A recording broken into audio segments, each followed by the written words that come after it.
سندرغاړي ګلپاڼه د 400 د شهید شوي ماشوم اویس کورنۍ ته څه پیغام لري؟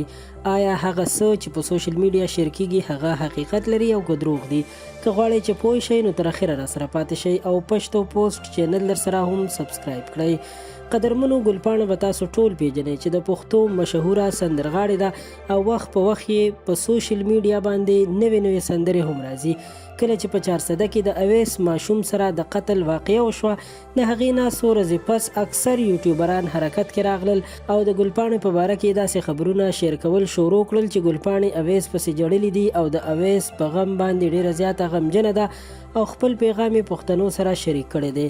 قدرمنو په دې کې شک نشته چې د اویس غم ډیر لوی دی ځکه چې د یو زوی د غم مور پلار ته پته لګیږي خو ټول پښتانه هم په دې باندې غمجن دي نو پوه شئ چې د غم د هېرېدلو نه دی خو د دې مطلب هیڅکله هم دا نه دی چې تاسو دې اوس داسې درو خبرونه شروع کړئ چې خلکو ستاسو نه بیخي یقین ختم شي ځکه چې موږ دا څو ورځې معلومات وکړل نو خو د ګلپاڼې په فیسبوک پیج داسې څه خبره شته چې هغې د اویس باره کې کړي وي او یا د غمرازي کړي وي.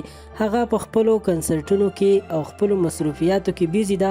هغه د هغې خپل ژوند دی خو افسوس په داسې پښتنو راشي چې د خپل ځان مشهورولو لپاره او د یو څو روپو ګټلو لپاره هر قسم دروغو ته ملا تړلې ده. ځینې ویډیوګانې مې په یوټیوب وکتلې چې د اویس باره کې دي او خلک وایي چې ګلپاڼې پرې بیان ورکړی او غمرازي ورسره شریکه کړې ده.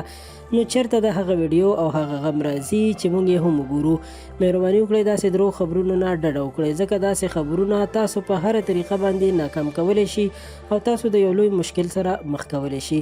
هیڅکله هم ګلپاڼې او یا نورو سندرغاړو داسې خبرونه نه دي شیر کړي. د یو څو روپو لپاره خپل دین او ایمان مه خرابوئ. قدرمنو پښتنو امید لرم چې د پښتو پوسټ دا ویډیو به ستاسو خوښه شوې وي او په حقیقت باندې به پوه شوي یئ. که غواړئ په آینده کې زموږ د راتلونکي هرې ویډیو نه ځان خبر وساتئ نو همدا اوس زموږ چینل سبسکرایب کړئ ورسره خوا کې د ګنټۍ نشان هم وهئ چې زموږ راتلونکي ویډیو تاسو ته په وخت در ورسي. ډیره مننه.